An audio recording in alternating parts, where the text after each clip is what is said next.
Leer, escuchar, ver, compartir, dialogar, debatir, construir. Todas y cada una de estas acciones depende de muchos, tantos factores. Y para descubrirlos, Antonella Esteves se reúne con diversos creadores y artistas para aclarar estos puntos en Cuestión de Gustos en radiodemente.cl. Proyecto financiado por el Fondo del Libro y la Lectura. Convocatoria 2021. Nadie habla de eso, de lo irreemplazable, de lo que se había perdido junto con los gatos. Quizás porque no sabíamos cómo ponerlo en palabras o porque solamente nombrarlo era escalofriante. Reconocer lo que habíamos perdido daba miedo y no decirlo era una forma de que no existiera.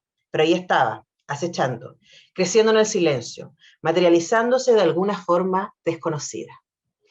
Ese es un pequeño párrafo de un cuento muy inquietante, como todos los cuentos que están aquí. Graznidos en el cielo se llama eso, y está en este bellísimo libro, además con esta foto increíble de nuestra querida detective Charlie.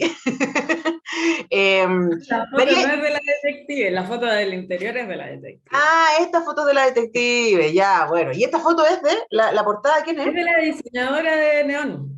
La diseñadora de Neón, Josefina Gajardo, le vamos a decir inmediatamente, la gente que no está escuchando la radio no tiene idea de qué estamos hablando, consíganse la portada del libro de Carmen García Palma, nuestra invitada. ¿Cómo estás, Carmen?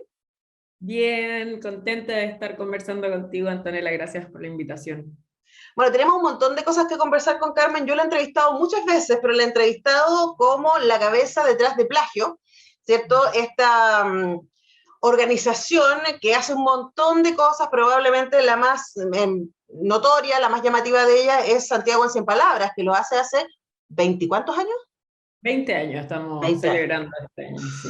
20 años haciendo, entonces, claro, Carmen, igual quiero que hablemos un poquito de gestión y de por qué para ustedes fue importante gestionar y crear esto que se ha transformado en un evento importantísimo para las letras y que también, estábamos hablando antes, ¿no? De cómo se mezclan los gustos y los contenidos y que también ha democratizado un montón la escritura. Pero nunca te había entrevistado como escritora y ahora estoy muy contenta de que me leí estos dos libros. Las Oscurecidas, que es una novela que editó Planeta a través de la colección MC del 2018, y María y el Fuego, que es de Neon Ediciones, que salió este año y es una colección de cuentos, de verdad, Carmen, te lo digo honestamente, hace mucho rato, creo que desde que leí, ¿cómo se llama? Una colección de cuentos de la Fran Solar, que no me pasaba que cada cuento era como, wow, aquí espérate, no puedo seguir leyendo, tengo que respirar un poquito, ir a darme una vuelta, tomar agüita, hasta volver al siguiente. Así que partamos por el principio, ¿no? Tu amor por las letras, ¿de dónde sale eso? Pucha, de muy chica, la verdad es que yo empecé a escribir, yo te diría que bien chica, y siempre como, yo creo que ha sido como una ventana, ¿no? Como en la escritura encontré una forma de sanación también, sí, y una forma de conectarme, conocerme, y creo que eso de a poco fue mutando también hacia otras formas más literarias, por supuesto, ¿no? Como quizás mi primera aproximación evidentemente era más ingenua. Pero todavía recuerdo el momento en el que escribí lo que para mí fue como mi primer verdadero poema. Porque claro, las nociones, sobre todo escolares, que uno tiene de la poesía suelen ser no necesariamente las correctas, ¿no? Sino con el uso de rima o lugares comunes.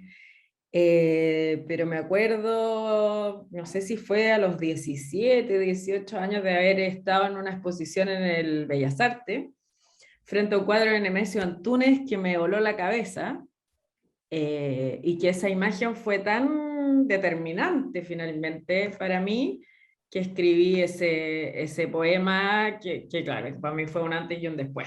Y ahí estaba como, ahí sí usé el lenguaje simbólico, había una intención poética, ¿no? No era solamente como expresiva. Ujú. Y de ahí en adelante como ha sido todo un Ahora, viaje. ¿qué te pasó cuando descubriste que podías hacer eso?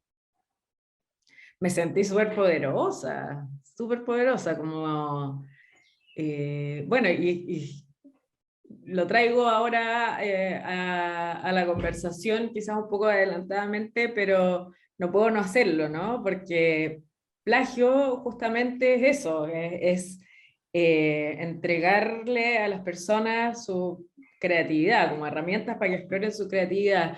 Y creo que sí tiene que ver también con esa experiencia como fundacional de conectarse con la propia creatividad, sentirse una persona también más empoderada y más íntegra. Ujú. Creo que, o sea, para mí ha sido tan maravilloso, ¿no? Tan enriquecedor, que claro, en eso se transformó de alguna forma mi trabajo también. Sí, estaba pensando el poder de las palabras. Justo yo hacía una entrevista y el entrevistado me decía que la pobreza no es solamente económica, ¿no? Sino que cuando hablamos de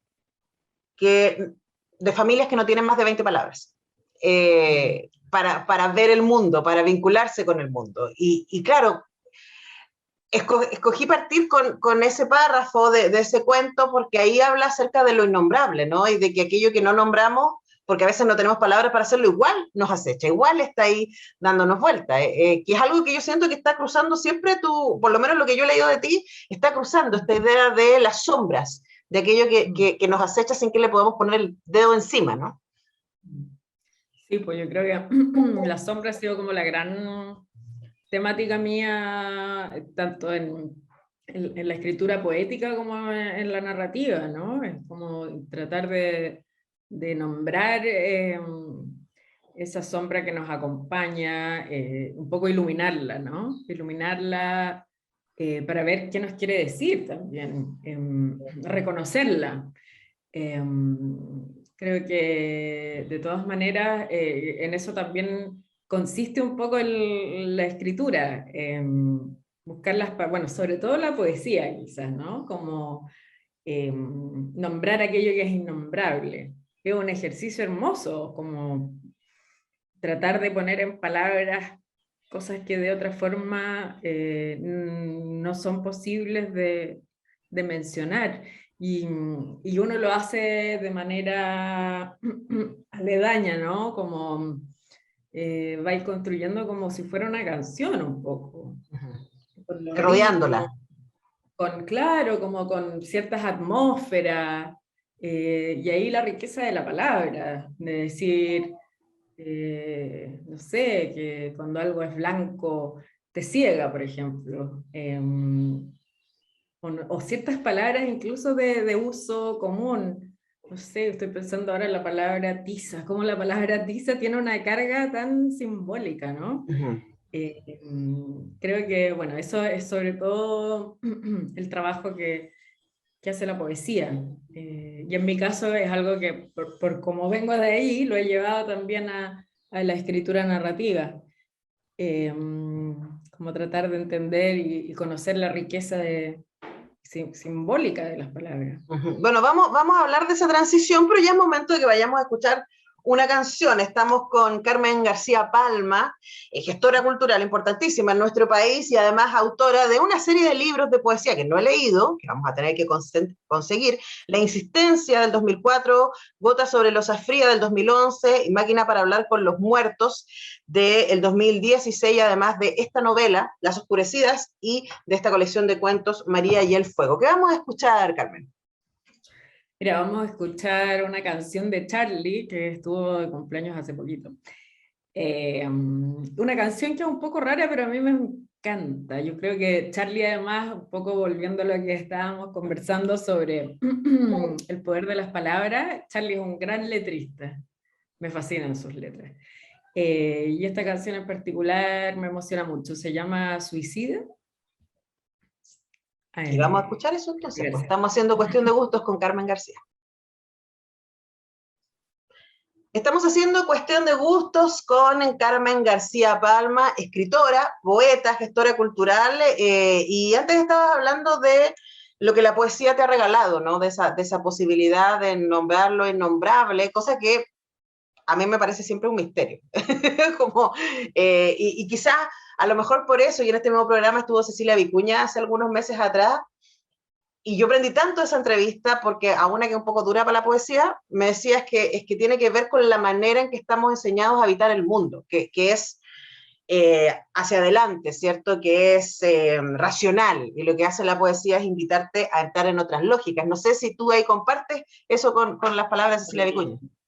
No, absolutamente. O sea, creo que además la poesía requiere como unos tiempos tan distintos a los que estamos viviendo.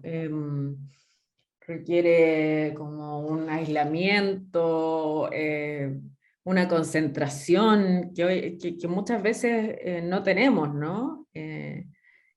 Y creo que eso mismo la ha protegido, ¿no? Como de seguir siendo esta cosa como sagrada que atraviesa nuestra humanidad.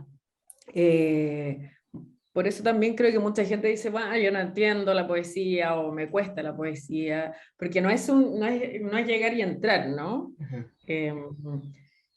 Creo que al contrario, es como que uno tiene que empezar como a buscar por dónde entrar y de a poco el poema se va abriendo para uno.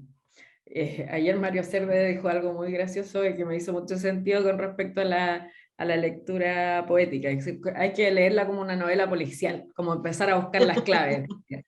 Y me pareció súper gracioso y súper cierto también, porque es cierto que uno tiene que, de a poco, no tratar de entenderla tampoco Claro. de manera racional.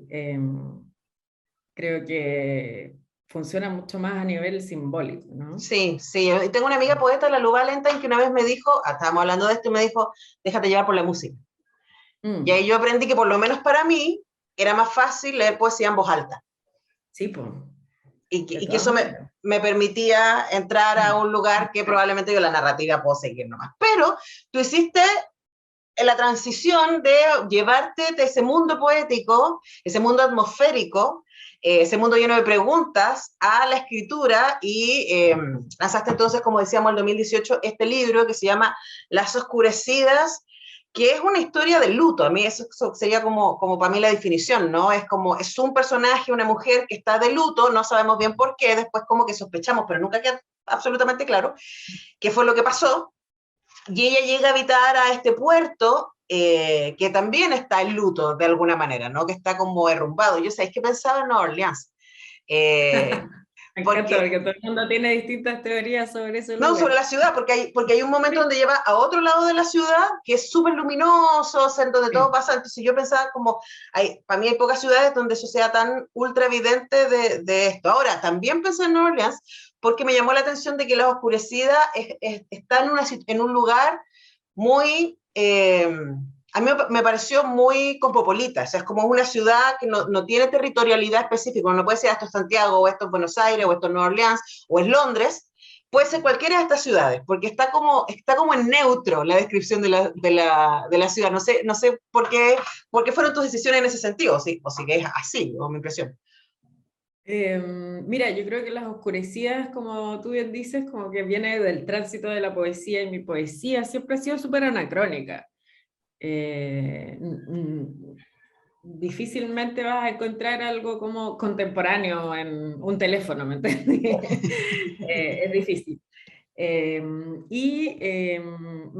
gusta un poco trabajar con esas no lugares, no ciudades, y es lo que se percibe en Las Oscurecidas, el hecho como de que tenemos esta ciudad que nunca se nombra, que no sabemos, podemos estar en los años 30 igual en esa novela, Claro. o ahora.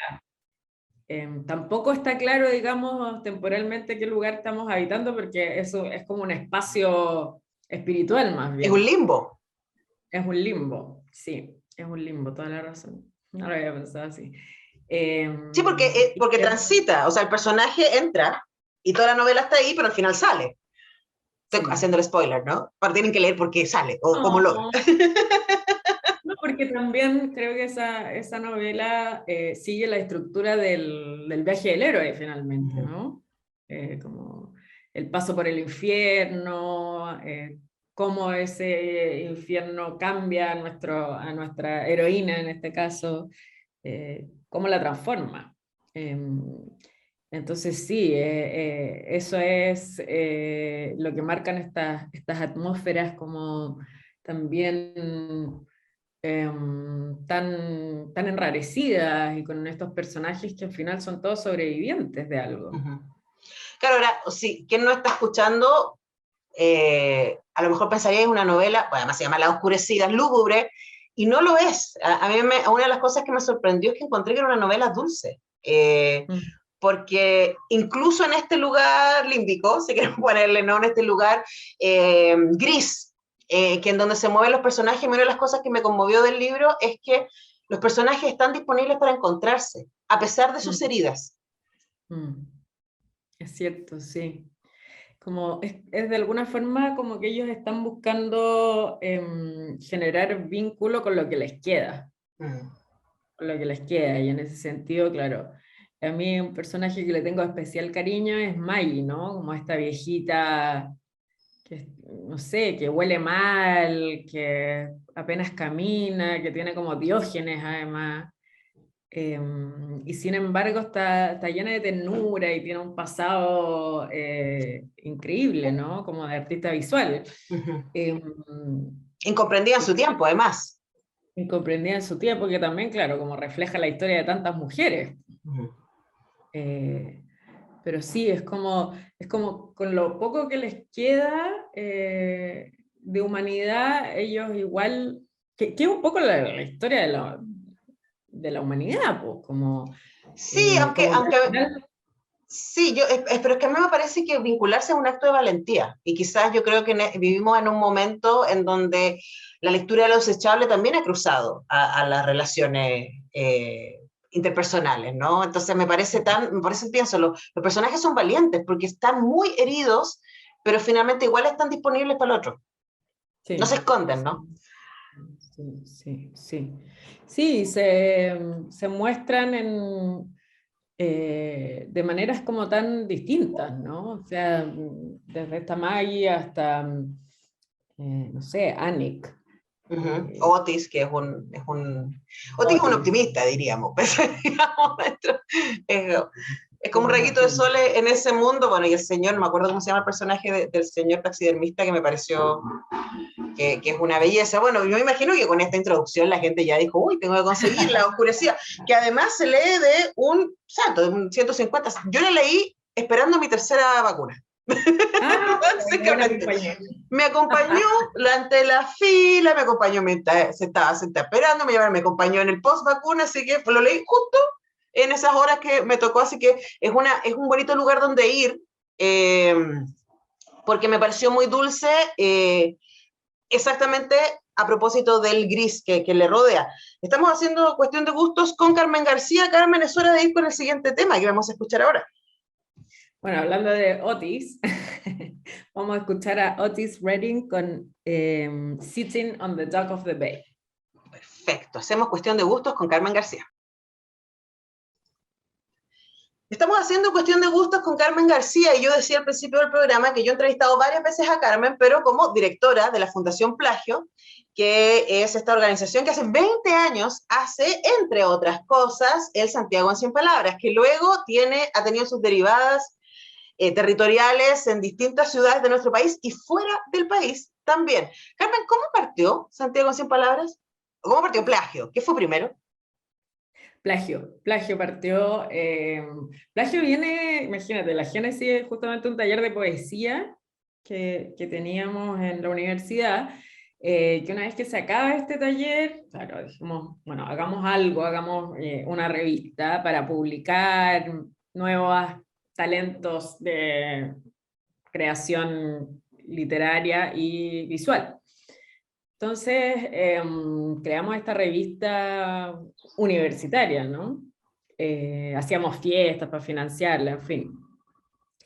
Y con el paso del tiempo, yo diría que un año máximo, decidimos que necesitábamos más recursos. En ese entonces nos acercamos al metro, un poco buscando ese apoyo, Y ellos nos ofrecieron como hacer otro proyecto, por supuesto que la revista no les pareció tan atractiva, aunque después la revista se fue consolidando, hay que decir.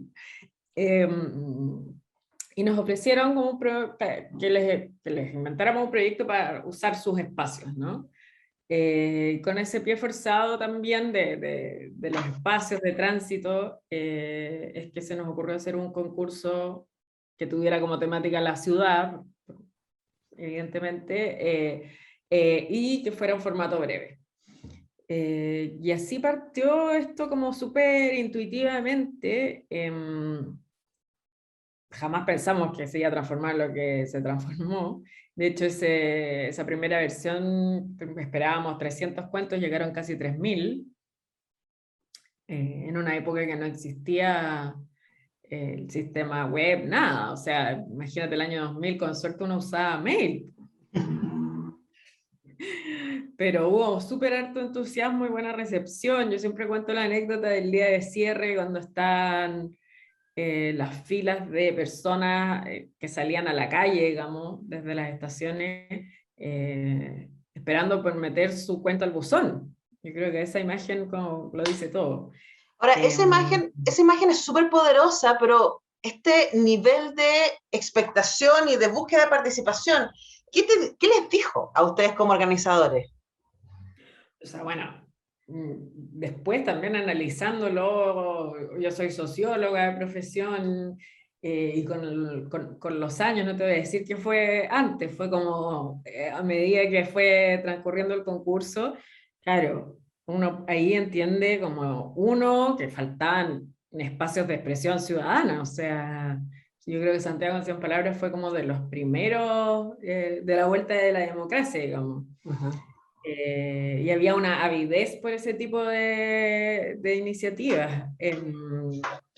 Y dos, también el fomento lectoescritor que significa el concurso, ¿no? Como el hecho de ver cuentos publicados, no sé, como por alguien que vive en tu misma comuna, que tiene la misma experiencia de ciudad o no. Creo que eso generó un vínculo explosivo al final, porque ahí como que todo el mundo se dio cuenta y dijo, ah, bueno, si Juan Pérez de, qué sé yo, Recoleta, que tiene 15 años, puede escribir este cuento fantástico, yo igual. Sí. Sí, yo creo que fue eso lo que permitió y sigue permitiendo que el concurso exista y se retroalimente siempre de la creatividad de los habitantes de la ciudad. Sí, yo creo que a propósito de lo que tú decías, ¿no? De la lectoescritura, porque en general el énfasis tiene mucho que ver con que buscamos que la gente lea más, pero cuando descubrimos que podemos escribir también, como hablábamos en la primera parte, ¿no? Es un superpoder decir, oh, yo puedo crear esto que le hace sentido a otras personas. Sí, yo creo que sobre todo en cultura pasa mucho que se ve a las personas como entes pasivos, ¿no? Como espectadores.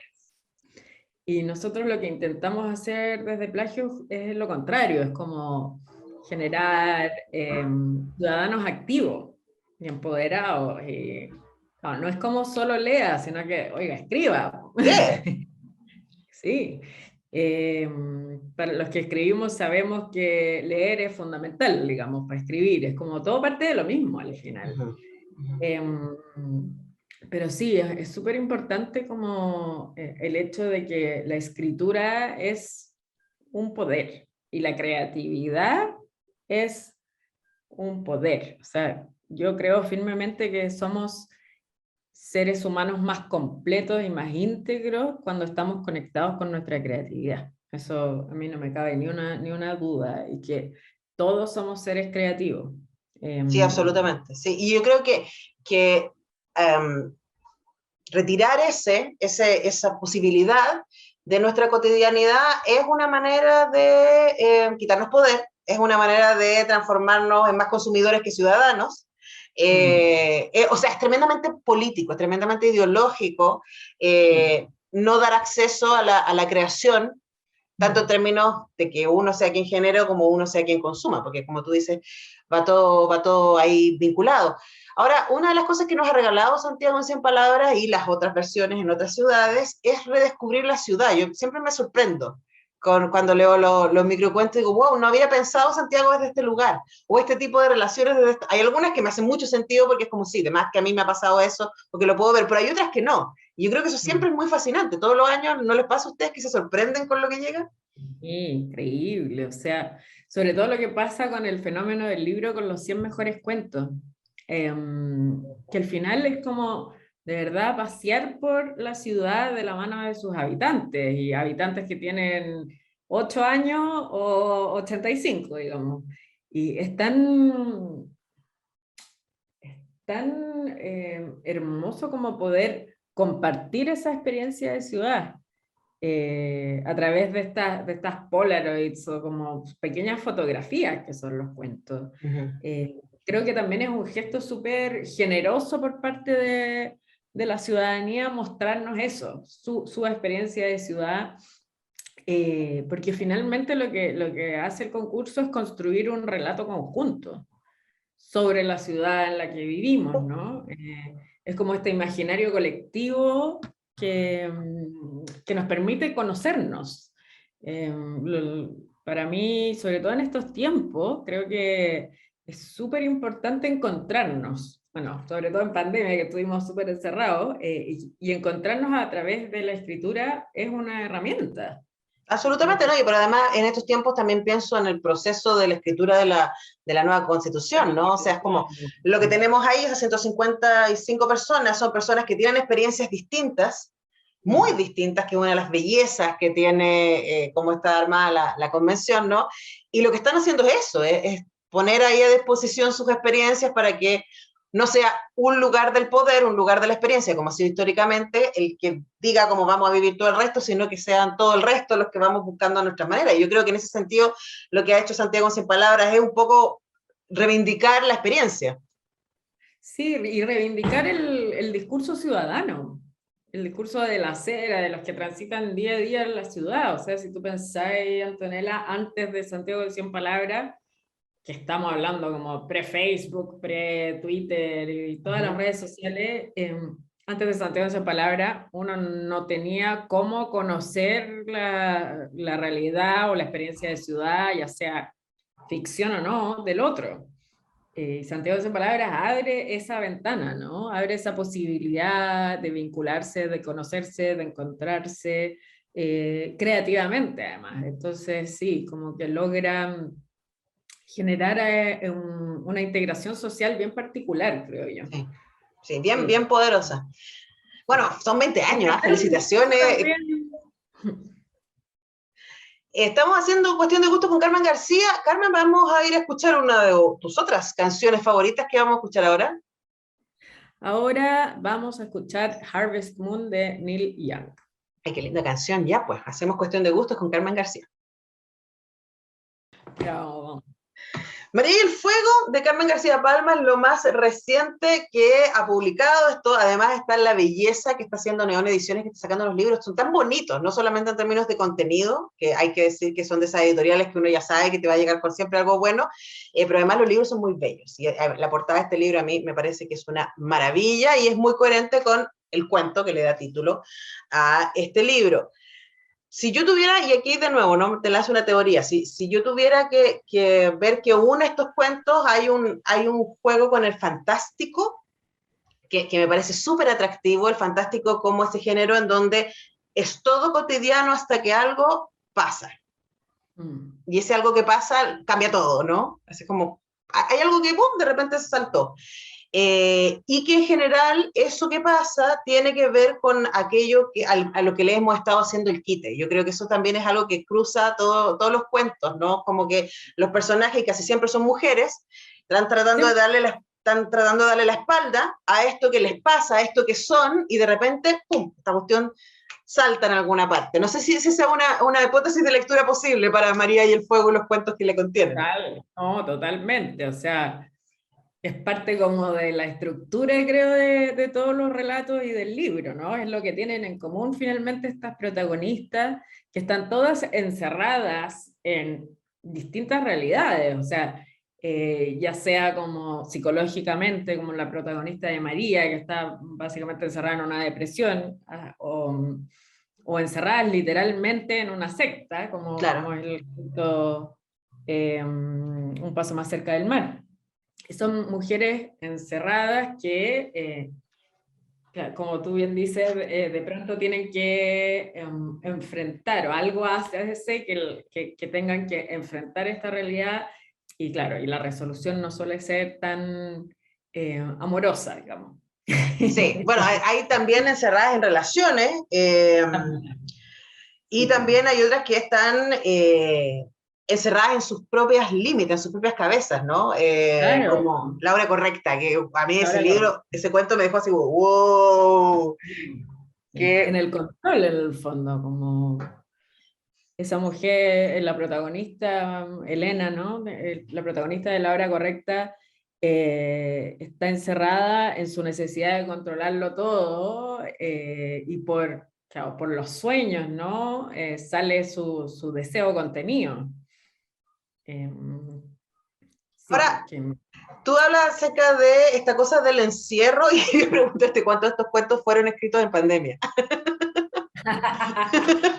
No, no fueron escritos de pandemia, fueron escritos antes de la pandemia, pero quizás tenían una cosa como media profética al respecto.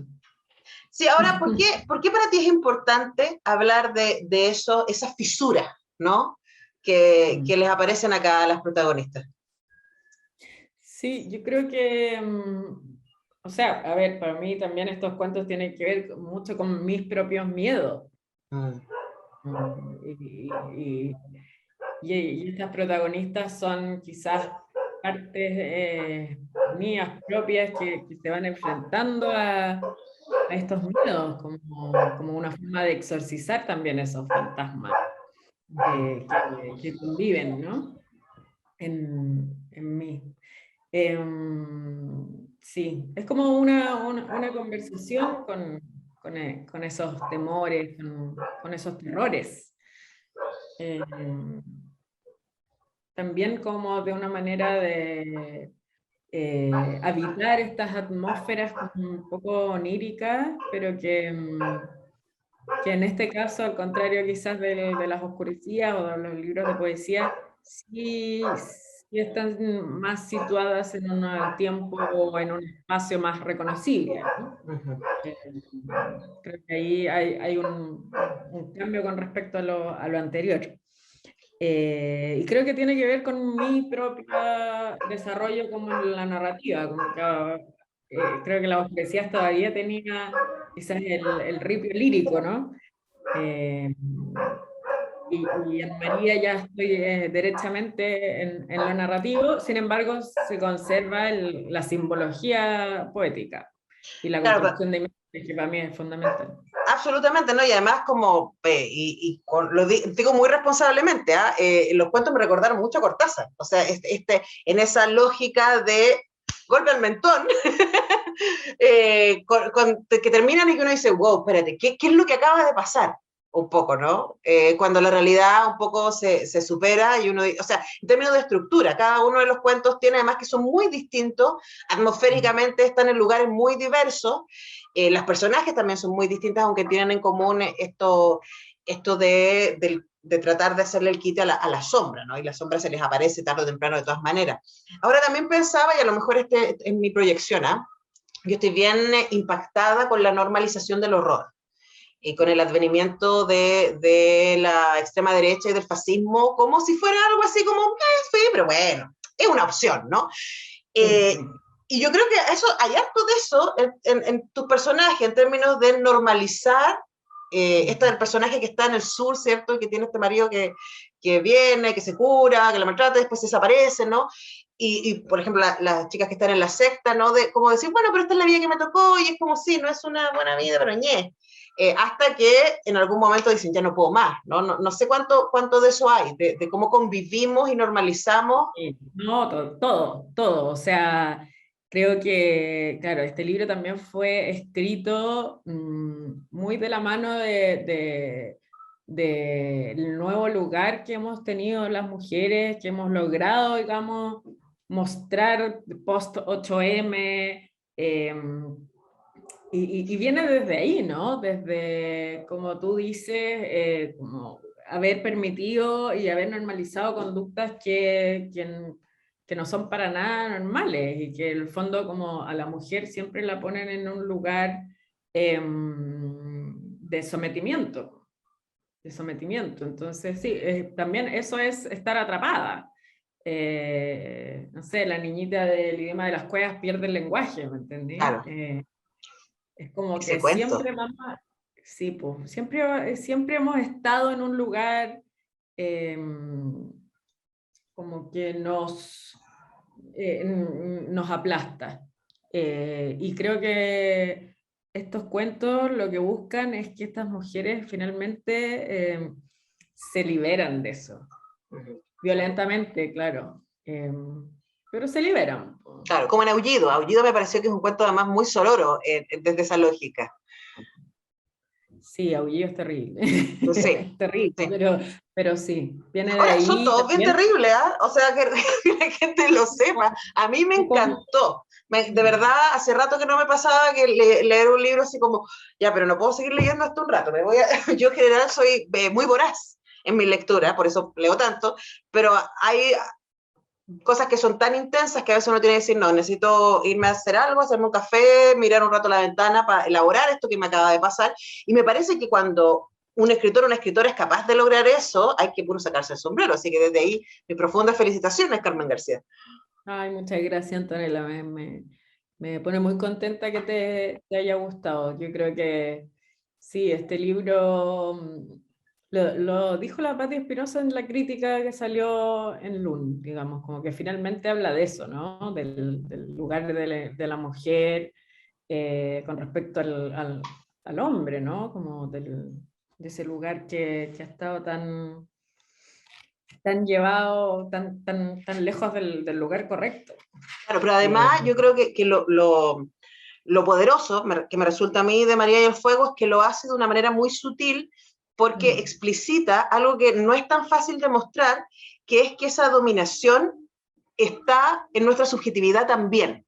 O sea, que no es Totalmente. solamente desde afuera, ¿no? Que la sociedad y los hombres te ponen en un lugar, sino que es tan fuerte el entrenamiento cultural que tenemos respecto a que ese lugar de sometimiento y de sumisión es nuestro lugar, que lo que tus personajes tienen es sobre todo eso, Sí. es el mandato interno, ¿no? Como en este término que usa Foucault, ¿no? La microfísica del poder. Claro. Está totalmente, claro, internalizado en las formas que nosotros nos movemos por la ciudad, cómo somos, y creo que eso tiene que ver, claro, con algo cultural de cómo nosotras mismas nos hemos adaptado y hemos usado esas formas para sobrevivir finalmente. Uh-huh. Y después del 8M, después de las revueltas feministas, yo creo que también nosotras hemos podido ver que eso no era lo correcto, no era lo normal, y hemos podido expresarlo. Y creo que ahí, en esa expresión, es que los hombres también se van dando cuenta de que, mira, no era tan fácil salir a la calle. Bueno, pero yo creo que especialmente para los hombres, si leen María y el Fuego, les van a aparecer preguntas probablemente que no se habían hecho. Porque para una mujer lee esta colección de cuentos y dice, sí, de más que sí, esto también, y sí, conozco esta sensación, ¿no? Pero probablemente a los hombres les va a decir, wow, ¿en serio? Oye, no tenía idea. Desde su poesía, desde su belleza, desde su propuesta. Carmen García, gracias por el fuego. Por las oscurecidas, gracias por Fundación Plagio y los 20 años de Santiago en 100 palabras, gracias por esta conversación y nos despedimos con uno de tus temas favoritos. ¿Con qué cerramos? Vamos a cerrar con Play with Fire de Rolling Stone.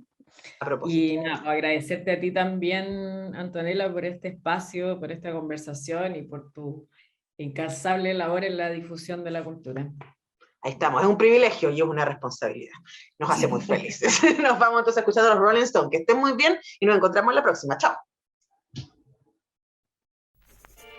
Qué agradable es saber que a quienes seguimos o admiramos comparten sus gustos y preferencias. El contenido que los define lo ponen a tu alcance y Antonella Esteves lo prepara para digerirlo con una buena conversa y música. Porque al final todo es cuestión de gustos en radiodemente.cl.